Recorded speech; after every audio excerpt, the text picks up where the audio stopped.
এই কি অবস্থা সবার, আমি আলমগীর আছি আপনাদের সামনে। আপনারা দেখছেন আপনাদের পছন্দের চ্যানেল রিয়েক্ট বাংলা। আজকে আমরা কথা বলবো সদ্য মুক্তি পাওয়া কুলি সিনেমার।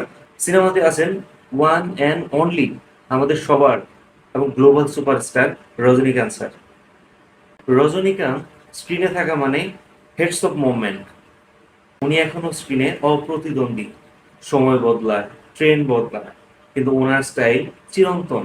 চলেন আমরা আজকের সে ওনার আপকামিং সিনেমার রিয়াকশন করব। Let's go. ஒருத்தன் பிறந்த உடனே அவன் எவன் கையில சாகுனான்னு நெத்தில எழுதிருக்கணும்னு நினைக்கிறேன். ஒரு மனுஷன் இந்த உலகத்திலேருந்து ட்ரேஸே இல்லாம தூக்க முடியும் தெரிஞ்சா it can be a disaster. எனக்கு என்னமோ இந்த நெட்வொர்க்கால மட்டும் அவனுங்க பெரிய ஆளான மாதிரி தெரியல. அவனுங்க உள்ளுக்குள்ள வேற ஏதோ ஒன்று பெருசா பண்றானுங்க சார்.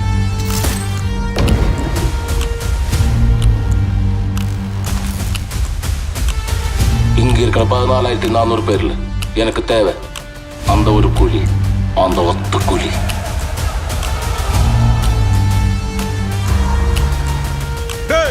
ஒரு இடம் விடாம தோட்டம் இறக்குடா. 10 வச்சா வெட்டிச்சு செதறணும். 30 வருஷமா ஒருத்தனா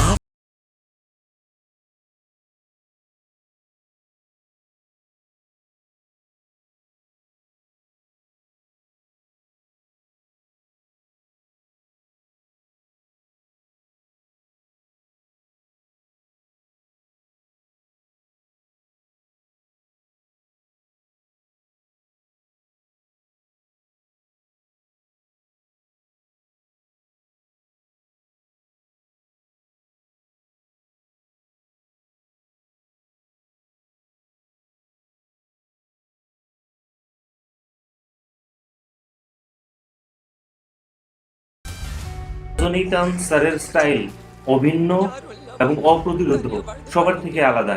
স্ক্রিনে ওনাকে দেখলেই আর সহজে বুঝতে পারবেন, yes, this is one and only global superstar.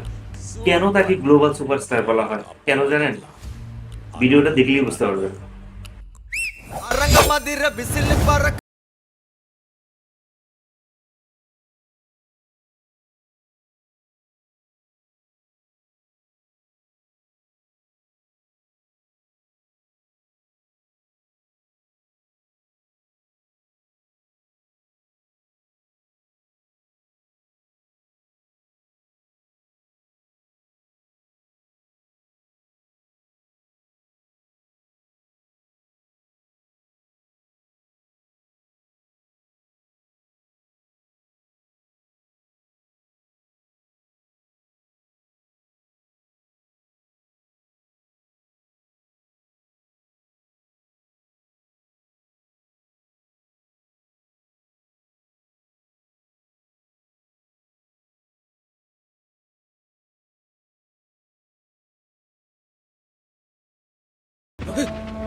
বড় কথা হচ্ছে, যেখানে রজনীকান্ত স্যার থাকেন সেখানে আসলে ভাষাভাষী কোনো বিষয় না। তার এক্সপ্রেশন, তার অভিনয়, এগুলো দেখলেই বোঝা যায় যে আসলে কি হতে যাচ্ছে এবং কি হচ্ছে সেখানে। উনি হচ্ছেন এমনই সুপারস্টার এবং গ্লোবাল সুপারস্টার। ওনার অভিনয়ে আসলে এক ধরনের ভাষা। ওনার অভিনয় করলে বোঝা যায় যে আসলে বিষয়টা কি বোঝাচ্ছেন। সো আপনি কি মনে করেন রজনীকান্ত স্যারের এই মুভিটা হবে ওনার ক্যারিয়ার টার্নিং পয়েন্ট? যদিও ওনার ক্যারিয়ার লম্বা সময় উনি পার করে ফেলেছেন, তবে এই সময়ে এটা কি হতে পারে ওনার ক্যারিয়ারের টার্নিং পয়েন্ট একটা সিনেমা? অবশ্যই কমেন্টস করে আমাদেরকে জানাবেন এবং ভালো লাগলে অবশ্যই অবশ্যই অবশ্যই আমাদের পাশে থাকবেন। দেখা হবে নতুন কোনো ভিডিওতে।